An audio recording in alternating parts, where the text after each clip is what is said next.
Welcome back to the podcast. We got a Welcome. special guest today, Nathaniel. Oh yeah. Don't everybody talk It's at once.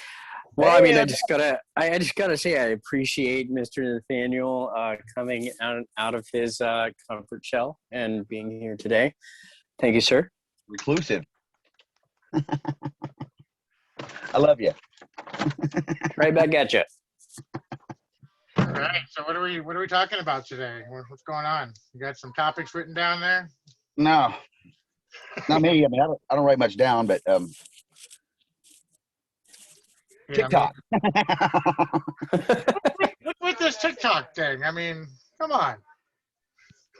Well, I mean, it's basically just people texting each other in videos. That's all it is.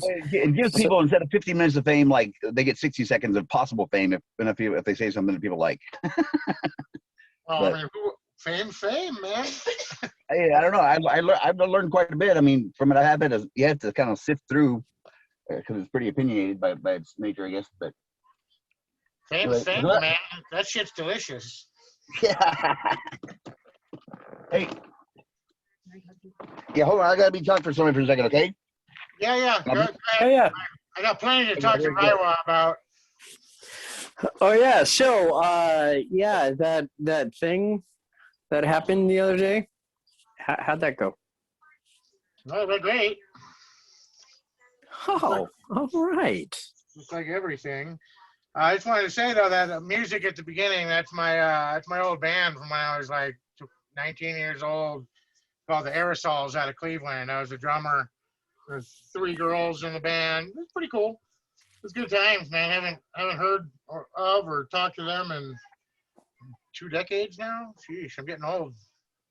Wow. But you Wow. never know. If anybody wants to sign us, though, hey. Just go Oh. ahead and message me, hit me up on TikTok. I have an old cassette from a punk band that is sitting probably in my parents' garage. The band name is called Schindler's Piss, and I was pretty shitty bassist back then. That's terrible. I used to be in one called the Sharon Tate Abortion, so I feel you. Well, I mean, I have no problem with the band name. The problem was the fact that I was like a mediocre bass player at best, so I was kind of half involved in what they were doing. And then the guitarist and drummer and lead singer moved to Lake Tahoe, so I never saw him again. I got a proposition for you. I got somebody right here willing to sign you as long as you change the name. What do you want me to tell them? Yeah, no, not going to happen.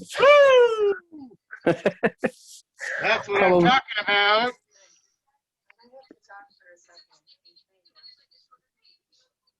What's up? Oh. What happened? Oh, nothing. I just got to turn it down a little bit. It's a little bit loud. Anyways. Oh, yeah. Freeway, be careful. Danielle might be trying to take a nap. Yeah, that's right. My wife. All you people listening out there, I'm taking.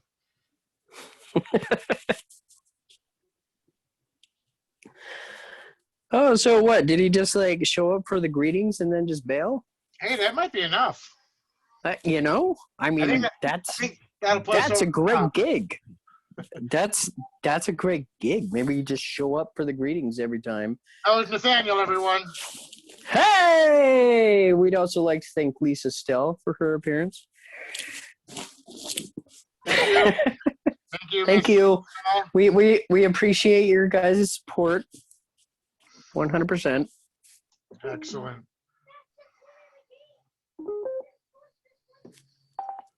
Well, that sounded like something. Oh, yeah, I'm trying to work on cool sound effects for this thing, but none of it's really working on cue here. Yeah. I don't know what's going on. So what, you're working on a desktop and you're trying to roll things through the speakers? Is that how it's working? What's important is I'm trying. No, totally. No, I'm trying to understand. I think it's great. We're leaving soon. Don't worry, this is our last song. I love you too, Uncle Joe. Oh, it's your fan club. I know, Uncle Joe. That was an old song, Porno Joe. It's super important stuff here. Maybe that's why we don't do fair anymore. We ran out of things to talk about. Yeah, I'm not sure it's that at all. No? I think we just grew out of it.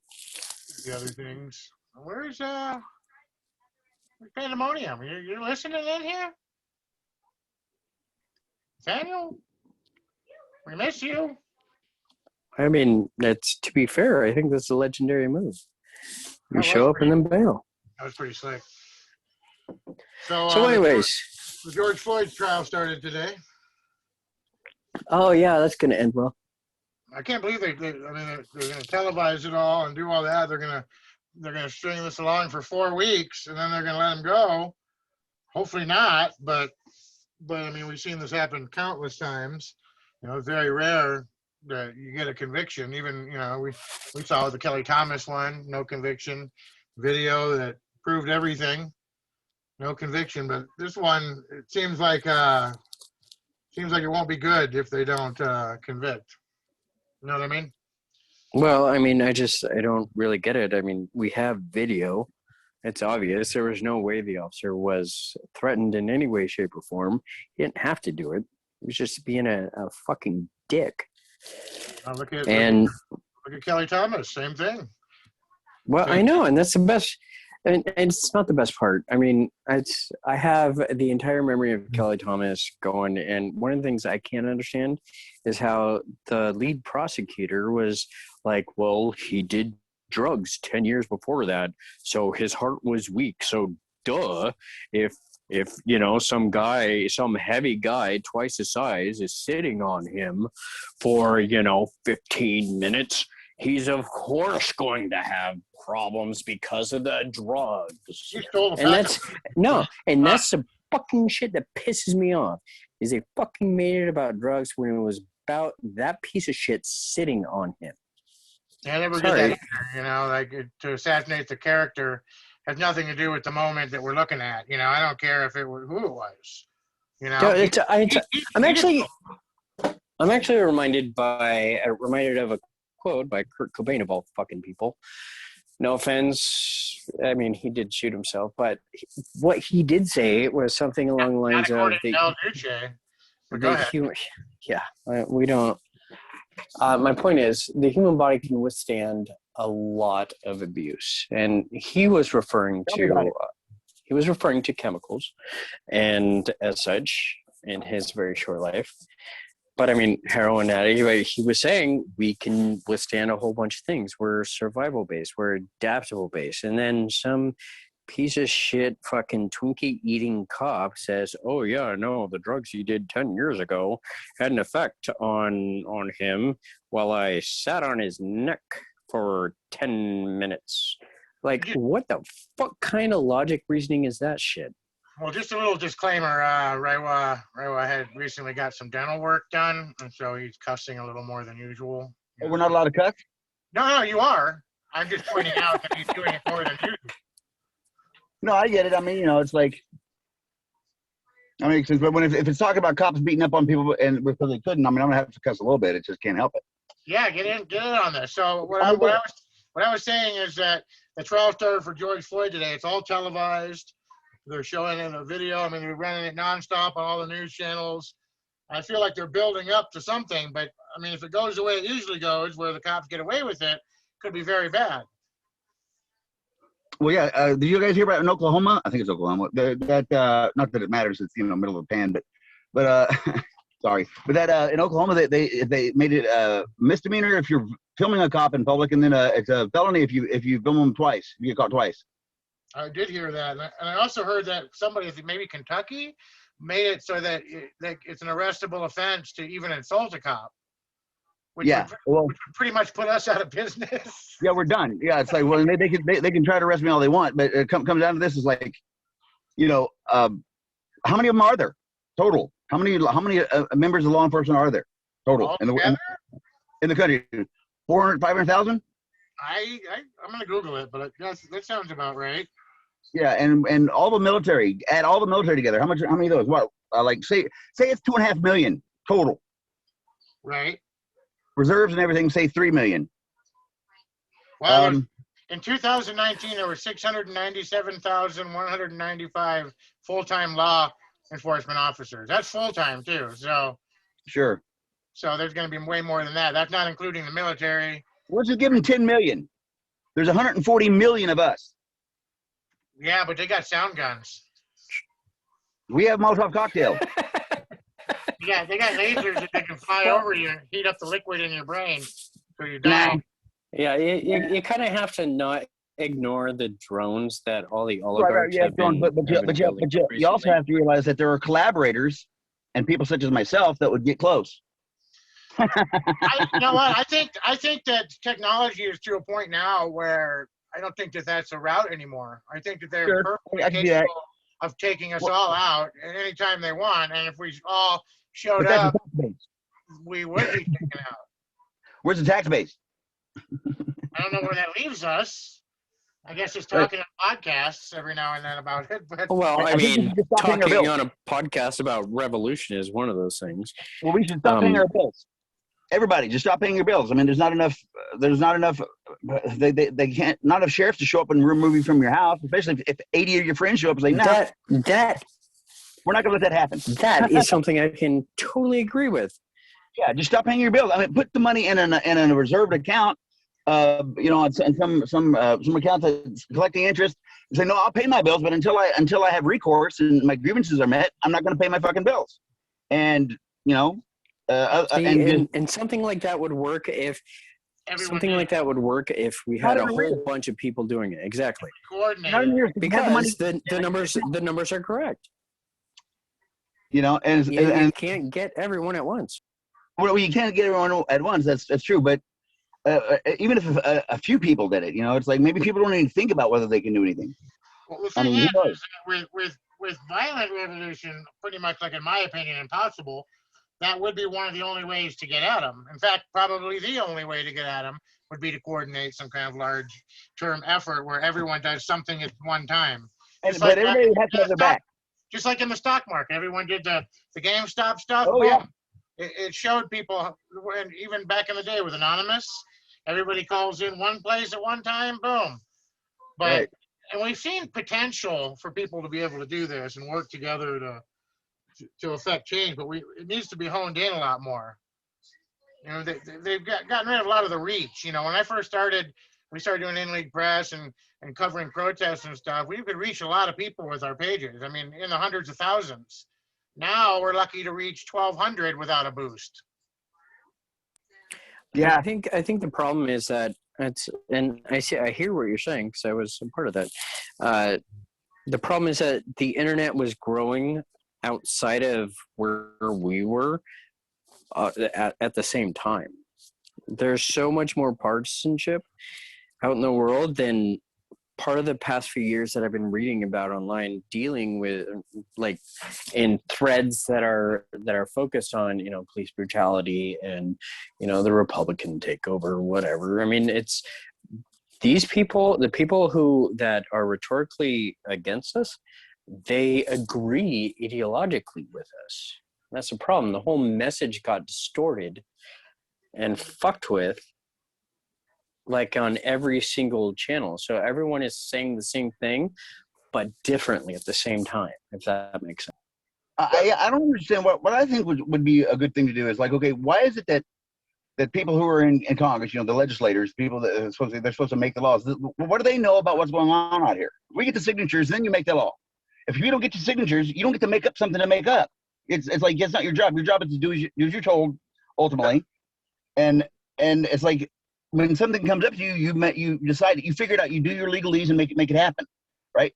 And then, like when it gets to the Supreme Court to see if it's constitutionally correct or whatever, how come they only pick like two cases a year? No, if it gets to your desk, do your job.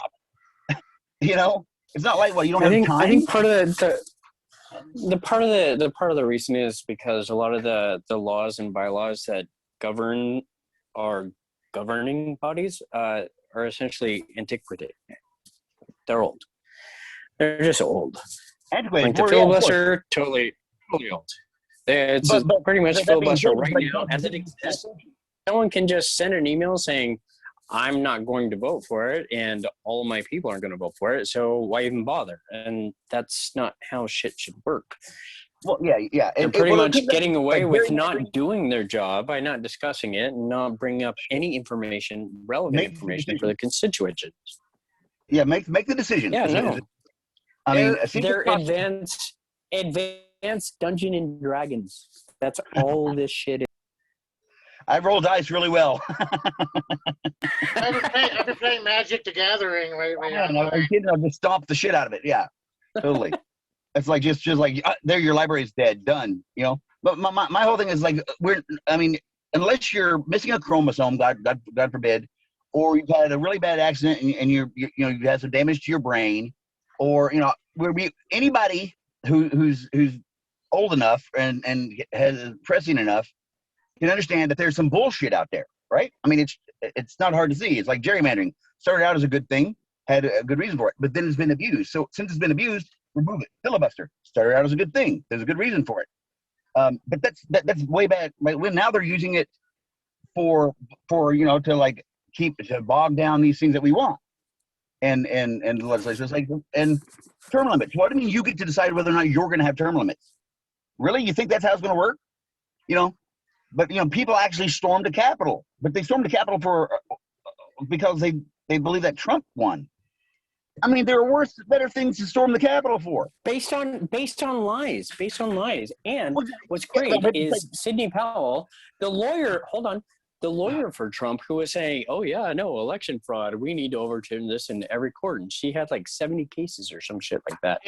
And now she's being sued by Dominion Voting, and her defense against that is that there is no reasonable person who would have believed anything I said. It's just fucking crap. She lied. She got caught lying, and now she's being made held accountable for it. She was being satire. She was doing satire. Yeah, satiring herself, but not really, because she thought she was going to get away with it. Well, no reasonable people would assume that what they said was facts really was facts. But we're not talking about. But it certainly caused this. It certainly caused January 6th. I mean, look, I was all for Trump. I was all for Trump for one reason. I knew he was going to bring out the anarchist, event, the cycle. I knew it. That's why I was for him. I didn't vote for him, but I was really hoping he would do his part. But it didn't work out that way. So that being said, I think he was supposed to lose. He was supposed to lose. Hillary was going to be president, and then the right-wing propaganda cycle was going to go into overtime. He had some fear. There's some fear from the Republicans. I mean, Mitch McConnell, that guy, he's like, don't even get me started, right? He was sitting on top of the world until about January. Okay, he didn't even challenge Trump. I'd like to see some bipartisan blah, blah, blah. I was like, dude. I mean, Trump is obviously not going to be good. First of all, he's a spoiled kid. Never had to work a day in his life. Got everything handed to him his whole life. Why would anybody in their right mind expect him to do anything except for something self-serving? Which is what he did. If he had when he had everybody go to Mar-a-Lago to his resorts, right? If he had said, hey, you know what, I got it covered. I'll pay for it, and just didn't put the bill where he put the bill. 12 him for emperor, right? But we're talking all his entourage, all the ambassadors' entourage. They all went there, and I guarantee they didn't get a discount, right? And Camp David's there. It's already there. It's already there for them to go to vacation. That's why it's there, right? These other places that are already paid for, they're really nice places to go, apparently. But he had to go to his own and built it. He didn't take his $250,000 a year salary, but he charged like $75 million. He charged Secret Service about $75 million to follow him wherever. And all the entourage and the whole everything that comes with being a big wig head of state. If he had just said, okay, now I'll cover it. I'm a billionaire. It'd been like, right on, dude. You can lie. You want to do what you want. I don't care how you treat women. Because sometimes it's like you actually got something going on. Even though I do care how you treat women because I like women. I don't want women like me. But the point is this: that would have been something, but he didn't. He didn't do anything, especially not worth storming the Capitol on. One of the things that I want to ask Trump supporters, and I don't talk to many of them very often, but one of the biggest questions I have for them is, what did Trump do for you? Not a goddamn thing is the correct answer. Well, no, The what they'll goddamn say thing. is he's not part of the old But boy. it made them feel like they're alone. Yeah. That's what they do. That this guy got everything. He's rich and famous and the president, and he's a jerk, so I can be a jerk too, and Right. it's all good. And it kind of worked in a way. And he's with it. But I'm just getting an email from the podcast. We're also being sued by Dominion Voting. Excellent. Oh, that's wonderful. Yeah, so Well, I think I mean, that's 55. That was actually a segue. So we're gonna switch over to the Fermi paradox. I hope that both of you are familiar with that. If not, I'm gonna go ahead and read what it is. It's named after the Italian-American physicist Enrico Fermi.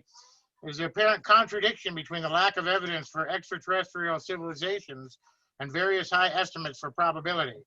Like Right. one, there are billions of stars in the Milky Way similar to our sun, with a high probability that some of these stars have Earth-like planets. Why haven't we seen anything? That's the thing. So if the universe is infinite and there's infinite worlds and infinite people like us and infinite alien life, then by all means, we should have seen something by now. The fact that we haven't is That's not necessarily true. Is the Fermi paradox. Well, it's not so much infinite. Infinite There's a lot of it. It's huge. Right, but, yeah. I'm just But reading I the see paradox, what you man. mean. I see what you mean. As far as infinite, that's more than just semantics. It's like comes down to how much there is out there. It's mathematically improbable that we're just lucky and we were the first ones, right? That we're the only ones. Well, that's what It's they're mathematically saying. improbable. That's what Right. they're saying. But There's what- millions and millions and billions upon billions upon infinity, other civilizations in every various stage of development, from way beyond us to just at where we're at to below us. But if there was that many on that many levels, we should have seen some evidence of that. That's the Well, Fermi we don't believe that ants have intelligence, right? Who's to say that we have that evidence is there? We just can't recognize it. Well, that's Right, exactly. We don't see that flies as a collective on our planet all have an intelligence, right? You know what I'm saying? So it's like maybe they do, but we can't read it. We don't have that stuff, and we just have this hubris idea that we're the only intelligent, blah blah blah. When ultimately they're like, can you believe that the humans that they just crap all the time and they say, give us plenty to eat and da da da. You know, who knows? But it's like we wouldn't even see it. We can't even notice that they're the high level intelligent being. They're a collective intelligence. You know, and like insects, for instance, they outnumber us 500 billion to 1. 500 billion, not 500 million.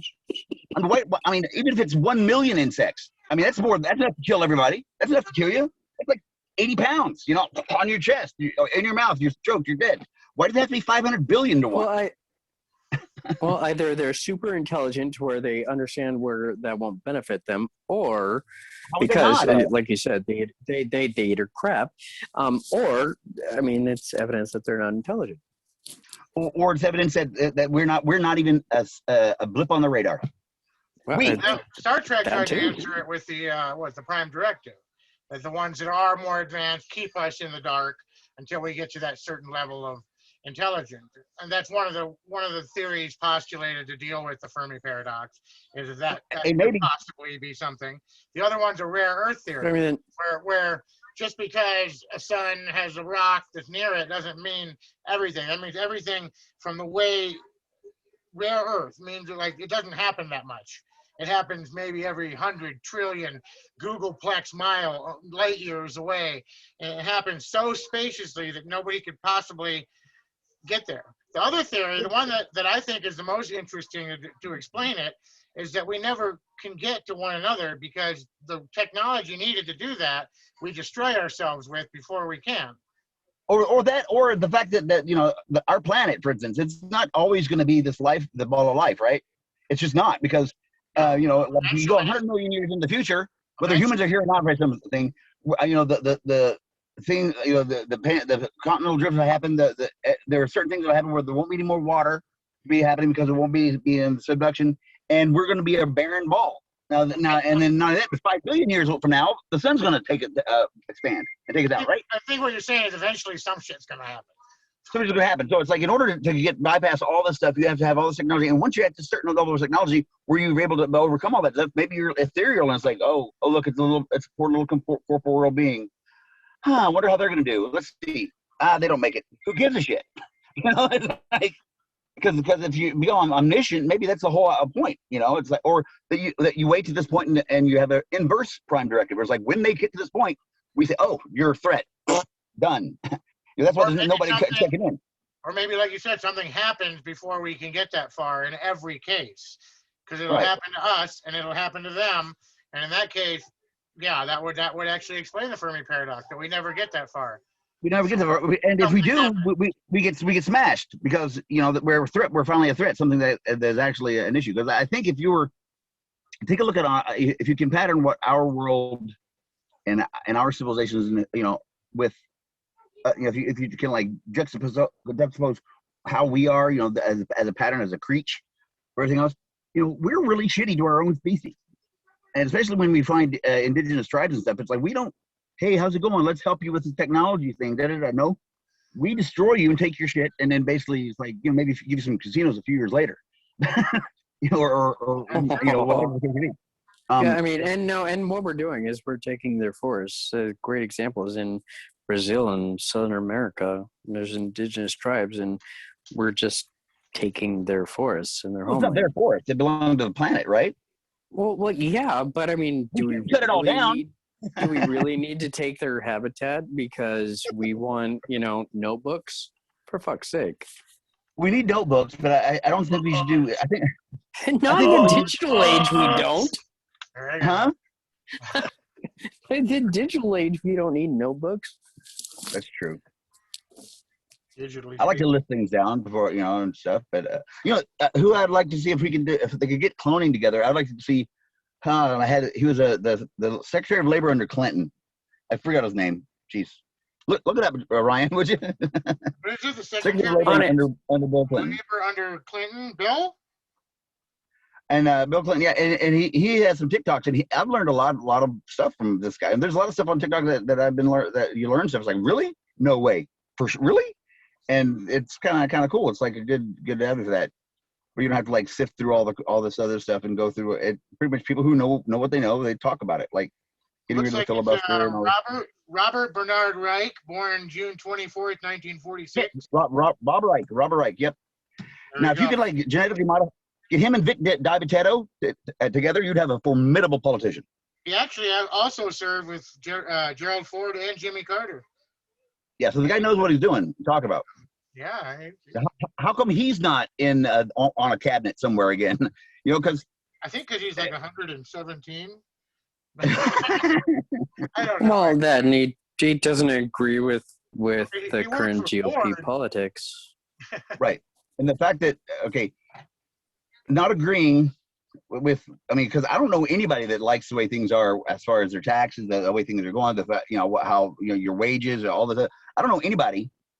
And I know who's happy with the way things are. So that being said, where are those people that are okay in abetting it? Where are they? There's more, but not in our circle. They're cushy enough that it is not worth it. They got just enough cush. It's not like Americans, for starters, are in dire straits compared to most of the world. We're not going through garbage to be able to feed our kids. Right. We're living in the land of milk and honey. We have a lot of privilege here. Even the worst of us. But yeah, at our very bottom, we're like at the very top of a lot of other places. You know what I'm saying? Like in third world countries where it's like, here is where you don't actually know if you're going to be able to eat for the next week because there's no options. You don't have anything to do. There's nothing out there. There's no work to get. There's no government programs or nothing. If you just have to go get some bushmeat if you don't get killed in getting it or whatever, And that's the problem. It's like there's no reason for that on the water and dirt planet. The time we've been discussing this, 1,700 children under the age of 5 have died from starvation on the water and dirt planet. That's bullshit. Yeah. And how's that okay? It's bullshit. They all have clothes though. They're all clothes. They all have clothes. I think we should segue again because we are getting lower on time. I think we have about 7 minutes left. So let's go to fair stories. Fair stories. Oh, that's like the worst. That's probably the worst segue in the history of segues, by the way. Well, I know life isn't fair, but maybe we can tell some fair stories. All right, I'm out of here, guys. Thank you. All right, Nathaniel. I was working doing canopies. canopies, and my foreman told me that I did it too fast, and that I needed to do it a different way because if it came apart, it would all fall apart. And it was true. I did it a little too fast because Was he really the size of 4 men? No. Oh, okay. He was twice that size. Yeah. And he just had this. He had a stellar wit about him, but I think he was too intelligent for the job. Actually, I think it was because he got it done too quick, and they cut his budget. I remember one guy a long time ago. There was this one guy you're talking about. He's like 4 men. He was saying like we're all gonna wear black, like camaraderie, right? We're gonna wear black and black hats, and we're gonna be all sweating. And this guy, I forget his name now. He shows up in like a white shirt and real jean short shorts. Right. He's like, I'm ready to And work, then boss. the vegans started joining in that, didn't they? Huh? I like it. How do you rebel against the rebel? That's how you do it. Well, I tell you, remember the water truck when Ryan threw a water balloon at the person who makes the fair happen, kind of thing. The general manager. Oh Remember yeah. that? Yeah. Oh yeah. Oh yeah. Yeah. Good choice. We had and water balloon fights. And spray the water. 2 trucks of water on it. And he's saying, yeah. "Oh, he There was were in there." some nights where I was the only one defending the pirate ship. Right. Well, here's the thing. It's true. I saw the water coming down around me, and when it was all said and done, I came out wearing solid white, bone dry. I was like, "Hey, what's going on, everybody?" They were like, that guy can't be on their crew. Let him through. I remember that was Verlin. Oh, God bless him. When Yeah. Verlin, him and John Tyler. John Tyler convinced him to pull the water truck up to my ship, and he just started unloading the hose on my ship, and I started like trying to block it with a shield. And then what I did, when I realized I couldn't do that, was I ran around, and Verlin had the security car with the little yellow lights dinging on the top. And so I had a bag of water balloons, and there's this window cracked a little bit, and I just started lobbing them in to the car. I mean, I must have lobbed 50 water balloons into his car. I mean, this car, he never got mad at me about it. yeah. He still emptied the truck, though. He still emptied the water truck. Yeah, He did. pulled around a water truck. How I will could he say get that mad? probably actually seated the pirate ship better. Because, it just made everything wet and expand, and so everything was just tighter. Wow, dude. Did you have to take it apart? Were you one of the ones that had to take it apart?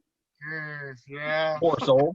Oh, my God. We used like Redman. we used 4 different fasteners, right? We had like 4 different fasteners, like 2 different size screw heads, a nail, and a different kind of nail head, Oh, right? yeah. Oh, we had everything. For every door.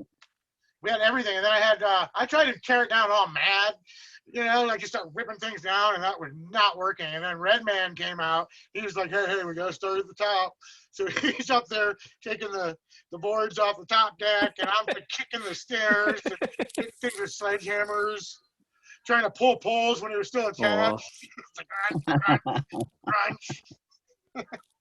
We did a good job. To be honest, I have no idea where I was during the teardown of the pirate ship.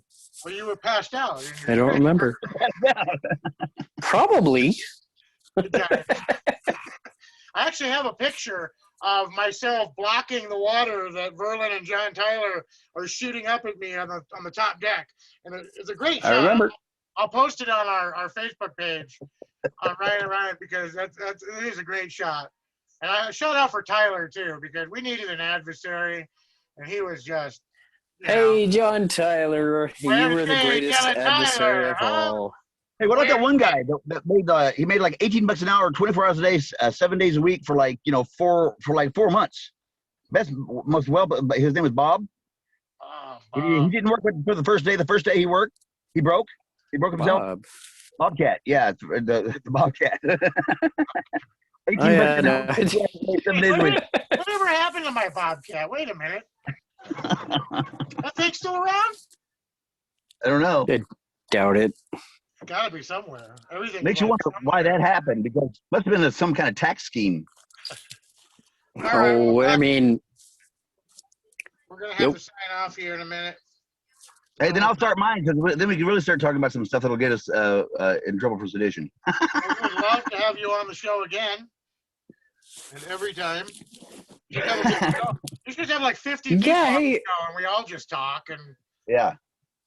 but we don't. It's my show.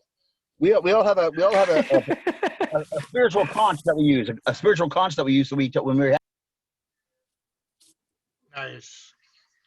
I love They told me spiritual, several times over. All right, spiritual Bob. conch. Thanks for coming by. Love it. Love it. Thanks for having me. Hey, thank you. That was awesome. Miss you. Love you. Yep. God's away on business. Remember, there's always free cheddar in a mousetrap, baby.